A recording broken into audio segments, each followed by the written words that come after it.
এবং চর্যাপদের ভূমিখ্যাত নওগাঁ জেলা সাংবাদিক ইউনিয়নের পক্ষ থেকে আবারও আপনাকে শুভেচ্ছা জানাচ্ছি।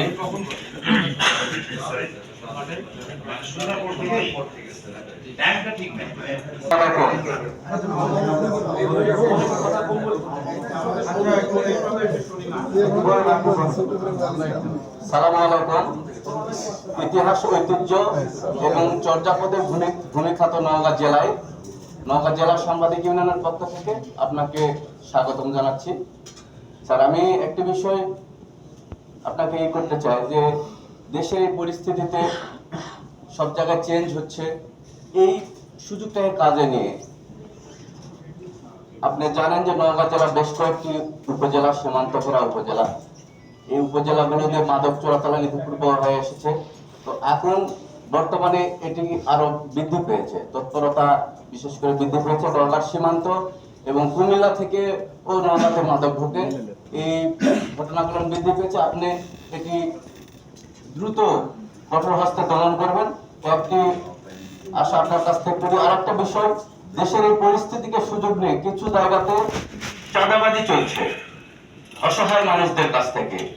তো এই বিষয়টা একটু দেখে আপনি দ্রুত সমাধান করবেন, এটা আমরা আশা করি। আর একটা বিষয়, সাংবাদিকরা বিশেষ করে নওগাঁ জেলা সাংবাদিক ইউনিয়ন বরাবরই সাদাকে সাদা, কালোকে কালো বলে আসে।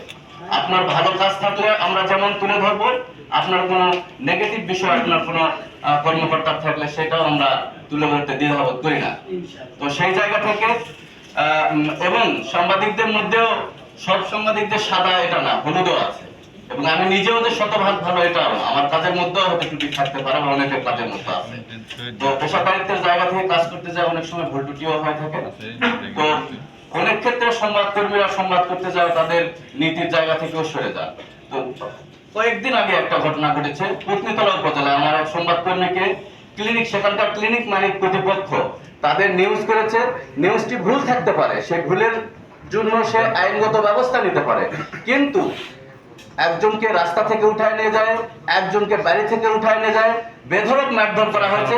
শুধু বেধড়ক, তাকে আইনের হাতে না দেন, বেধড়ক মারধর করেছে তারা সন্তানে, তাকে জুতার মালা পরিয়ে দিয়ে তার কাছ থেকে স্ট্যাম্পে সই করে নেওয়া হয়েছে যে সে যেন এই পেশা ছেড়ে দেয়। তো এর চাইতে ঘৃণিত ঘটনা গোটা বাংলাদেশে ঘটনা, যেটা নওগাঁতে এই কয়েকদিন আগে ঘটেছে। অথচ এই ঘটনায় নওগাঁর সকল সংবাদকর্মীরা তাদের জায়গা থেকে প্রতিবাদও জানিয়েছে। কিন্তু ঘটনার পরপরই একটা দেখা গিয়েছে যে ভিকটিম, যাকে মারধর করা হয়েছে, যাকে জুতার মালা পরিয়ে দেওয়া হয়েছে, তার অভিযোগ, তার এজাহার সে দিয়েছে এবং ক্লিনিক মালিক কর্তৃপক্ষ দিয়েছে। আমি যতদূর জানি, গতকাল পর্যন্ত, আজকের আপডেট জানি না, ক্লিনিক মালিক কর্তৃপক্ষের মামলা নেওয়া হয়েছে, কিন্তু আমার সংবাদকর্মীর মামলা নেওয়া হয় নাই। এটা দুঃখজনক ঘটনা। আমি এখানে এটার তীব্র নিন্দা জ্ঞাপন করতেছি এবং এটা কঠোর ব্যবস্থা আপনি গ্রহণ করবেন, এই প্রত্যাশা আপনার কাছ থেকে করতেছি। ধন্যবাদ স্যার।